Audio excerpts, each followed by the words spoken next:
Happy Winter Solstice! My name's Emma Jane. Thanks for dropping by. I'm a life coach, author and spiritual guide from Reroute Your Life. And in this video, we're going to be talking about Winter Solstice. What is Winter Solstice? What is this time of year in the seasonal wheel of the year that we work with in seasonal spirituality? What's it all about? How did our ancestors celebrate it? And why should we be celebrating it as 21st century people? And if you're interested in aligning your personal growth and your spiritual growth with the wheel of the year, with the seasons of nature, then stay tuned because I have got some ideas for you of how you can celebrate the winter solstice and align it with your personal growth journey as well.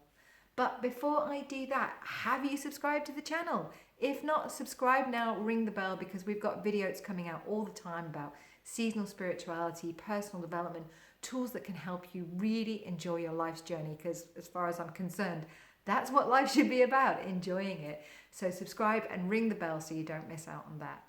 So let's dive into winter solstice and figure out what's it all about.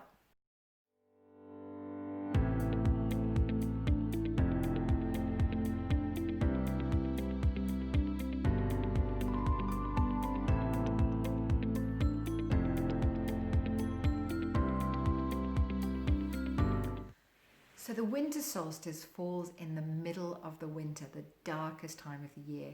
And it's a very, very special festival because it's the point where in the darkness, in the midpoint of winter, that we actually get the birth of the summer sun. And this was the time for our ancestors to slaughter the beasts, to celebrate, to get together and to basically celebrate the fact that the sun was going to return and life was going to return to the land.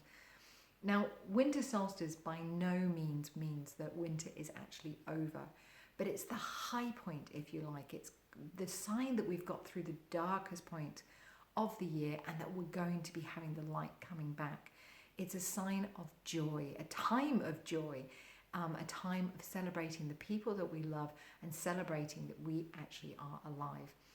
Now, this is the second festival in the wheel of the year. The wheel starts at Samhain. If you look at this video, you can find out more about it there. It starts at Samhain, and at Yule, we get to the very first of the solar festivals, and I'll get onto that in a little bit.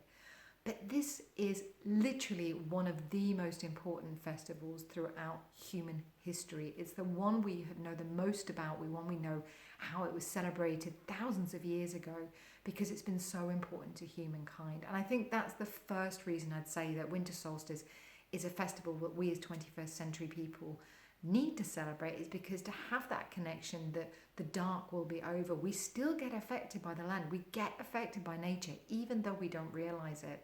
Our bodies are still designed to respond to the seasons, even though our 21st century lifestyle allows us to be warm when we want to and eat food when we want to and have food in the middle of the winter that we wouldn't actually be able to have if we lived close to the land like our ancestors did. But this connection to the light returning is super, super important for us in the 21st century, and especially if you're watching this in 2020. Knowing that things are going to get better, knowing that there's light returning is something we really all need right now. We also know that winter solstice was important in Neolithic times because there's many different Stone Age monuments that are aligned to the winter solstice sunrise. So we know this was super important to our ancestors. And it's possible that our ancestors believed that the sun was actually dying at this time, because there is this connection, if you look mythologically, to this idea of a sacred child or a new son being born at this time of the year, which is possibly why Christmas is already also celebrated at this time, because of the idea of this being the time of an important birth. So lots of festivals come together to celebrate this new light returning, however you choose to describe it. They all come together to celebrate the new birth of the sun in the sun form, in the light form, or in the spiritual form, or in a God form. This is the time of new births and of joy, because birth always brings new joy. And obviously, because Christmas is such a widely celebrated festival throughout human history, there's lots and lots of different traditions that come from these earlier celebrations pre-Christianity that are part of modern day Christmas celebrations. So I thought I'd tell you about a few of those because I find them really interesting and a really good way of connecting with the seasons if you're somebody who wants to align their life with seasonal spirituality. So obviously one of the biggest ones is this idea of bringing in the green. And this is actually something that started in Rome, where they would celebrate the festival of Saturnalia, and they'd go out and they'd collect greenery, plants that were green during the winter, and bring those in. So they'd be inviting the nature spirits into the home to prepare for the coming light, to honor the coming light, which is, where we get the idea of Christmas trees and having the holly and the ivy from the traditional carol. And actually, holly was considered to be really lucky if it had more berries on it. So if you brought in holly into the home that had a lot of the red berries, that was seen as life. They looked at the symbology of the red and the red blood and the green leaves, that life was returning. Mistletoe is one of the plants that we honour a lot at this time of year, and this could date back to the Druids, because Pliny the Elder, he said that the Druids knew nothing more sacred than mistletoe, because it was a plant that did not get born on the earth. It has to grow in another tree, so it's got this magical essence to it. And of course we have this connection to kissing under the mistletoe today. Now that actually started in Tudor England, and we don't know how it started, but we know that's when it became really popular, and mistletoe started to get this idea of sacred connection with kissing.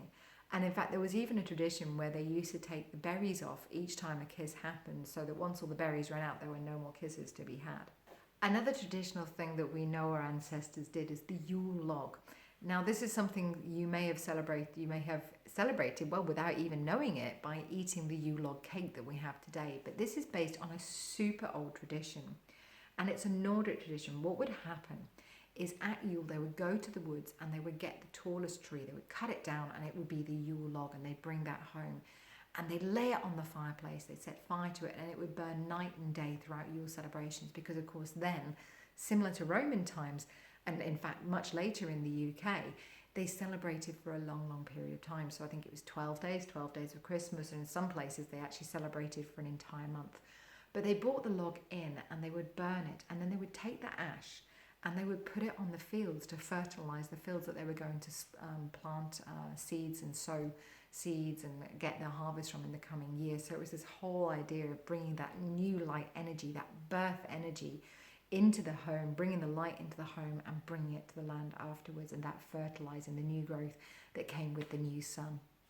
So what can Yule teach us as 21st century people? Well, the first thing is that the light does come back. It's like Dumbledore says, there is always light in the darkness, you just need to remember to turn on the light. Well, this is nature showing us this, right? It doesn't matter how dark it gets, there will be a point where everything pauses and the light continues to grow. The life cycle continues. It's always there for us. So I think that's a really important message for us, especially in these COVID times, like I said before. But also I think it's really important to connect with the really basic messages that come with the Yule Festival. So there's the hope in the coming light.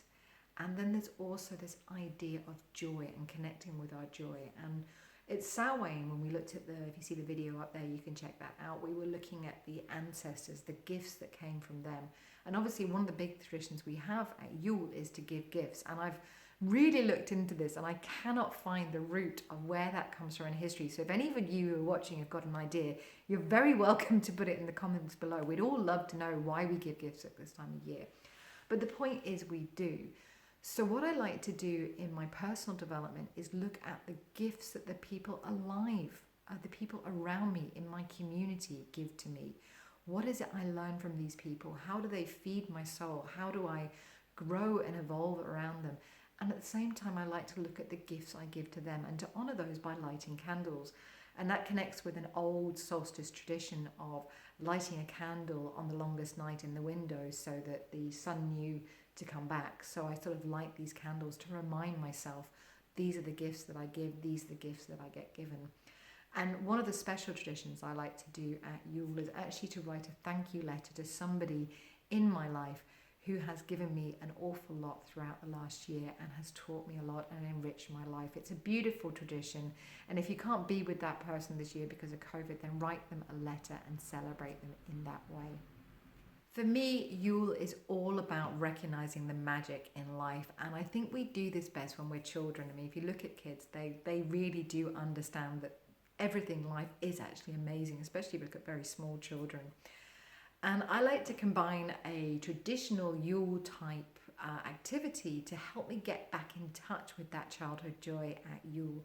So we know that our ancestors used to tell stories in the longest night. They used to share stories. And in Iceland, they still give on the 24th, they still give a new book to everybody in the house, and they spend Christmas Eve actually reading the new stories.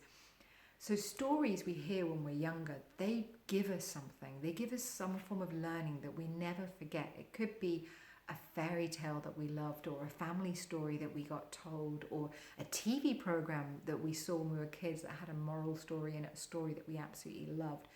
But stories affect us in a very different way. They are the oldest form of learning, the oldest school of learning.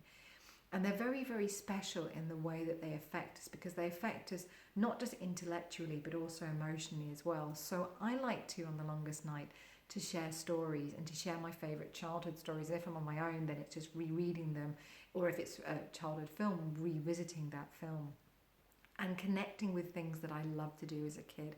This is the time of year that I see as the most magical, the most wonderful, because it is all about birth. It is the point where the sun comes back. It is the point where we know that the light is coming and things are going to get better.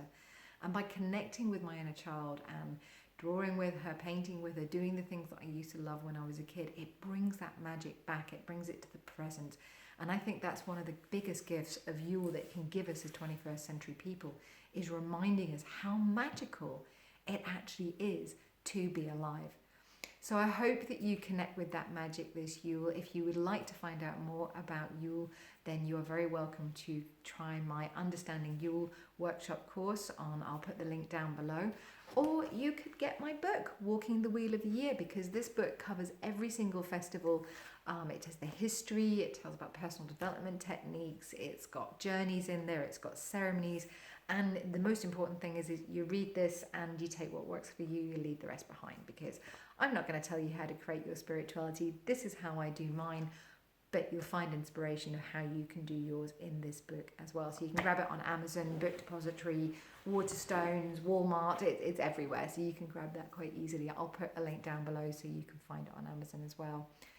I love seeing you here. Thank you for sharing this magical time of year with me. I wish you the best Yule that you can possibly have this year. And I hope so much for you that the new coming light shines some beautiful light into your life and brings you some joy in the coming wheel.